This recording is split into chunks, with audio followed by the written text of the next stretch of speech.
Match function. നമ്മൾ പറയുന്നൊരു value അഥവാ നമ്മൾക്ക് ആവശ്യമുള്ളൊരു വാല്യൂ ഒരു ലിസ്റ്റിൽ അല്ലെങ്കിൽ ഒരു ടേബിളിൽ ഉണ്ടോ ഇല്ലയോ എന്നുള്ളത് കണ്ടെത്താൻ സഹായിക്കുന്ന എക്സൽ ഫംഗ്ഷനാണ് മാച്ച്. ഈ ടേബിൾ ഒന്ന് ശ്രദ്ധിക്കുക.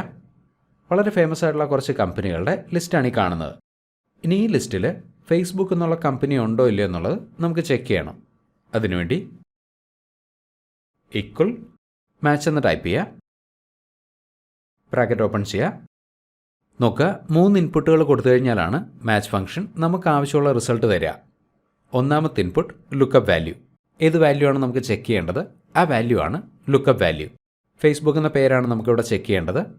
Double quotes Facebook double quotes comma. രണ്ടാമത്തെ ഇൻപുട്ട് ലുക്കപ്പ് അറേ. ഫേസ്ബുക്ക് എന്ന പേര് ഏത് ലിസ്റ്റിലാണോ സെർച്ച് ചെയ്യേണ്ടത് ആ ലിസ്റ്റാണ് ലുക്കപ്പ് അറേ. കമ്പനികളുടെ പേര് കൊടുത്തിരിക്കുന്ന സെല്ലുകൾ സെലക്ട് ചെയ്യുക, കോമ. മൂന്നാമത്തെ ഇൻപുട്ട് മാച്ച് ടൈപ്പ്. എക്സാക്ട് മാച്ചിന് വേണ്ടി 0 സെലക്ട് ചെയ്യുന്നു, ബ്രാക്കറ്റ് ക്ലോസ് ചെയ്യുക, എൻ്റർ. നോക്കുക, ഫേസ്ബുക്ക് എന്ന പേര് ഈ ലിസ്റ്റിൽ 5ാമത്തെ പൊസിഷനിലുണ്ട്.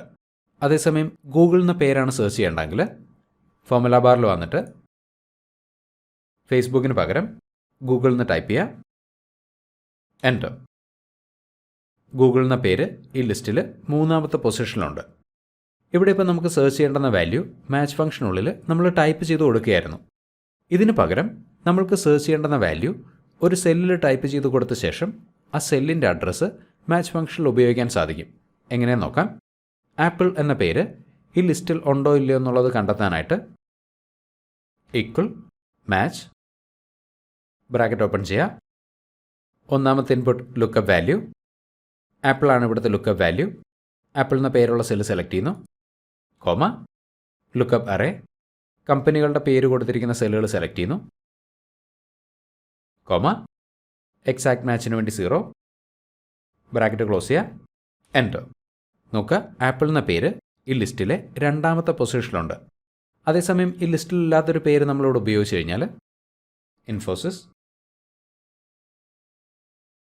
ഫോർമുല നോട്ട് അവൈലബിൾ എറർ ആകും റിസൾട്ടായിട്ട് തരിക.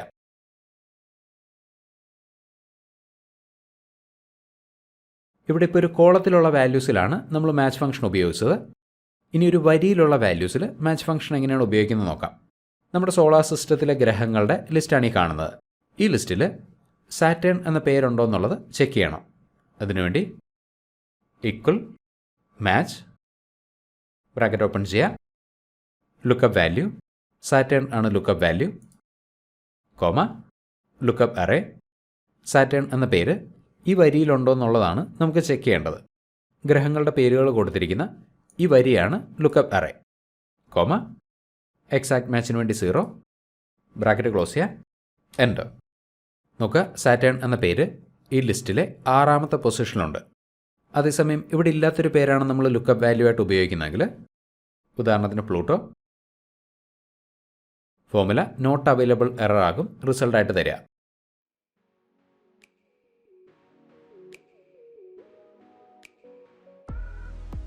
ഇവിടെ നമ്മൾ ഡിസ്കസ് ചെയ്ത എക്സൽ ഫംഗ്ഷൻസിന് പുറമെ എക്സൽ 1ൽ നിന്ന് പഠിച്ചു തുടങ്ങാൻ ആഗ്രഹിക്കുന്നവർക്കും തങ്ങളുടെ എക്സൽ സ്കിൽ മെച്ചപ്പെടുത്താൻ ആഗ്രഹിക്കുന്നവർക്കും ഒരുപോലെ പ്രയോജനപ്പെടുന്നൊരു ഓൺലൈൻ എക്സൽ കോഴ്സ് ഞാൻ പബ്ലിഷ് ചെയ്തിട്ടുണ്ട്. കോഴ്സിൽ ജോയിൻ ചെയ്യാനുള്ള ലിങ്ക് വീഡിയോ ഡിസ്ക്രിപ്ഷനിൽ അവൈലബിൾ ആണ്. താല്പര്യമുള്ളവരൊന്ന് ചെക്ക് ചെയ്ത് നോക്കുക. മറ്റൊരു എക്സൽ ഡിപ്പാർട്ട് വീണ്ടും കാണാം. Thank you for watching and wish you A great day.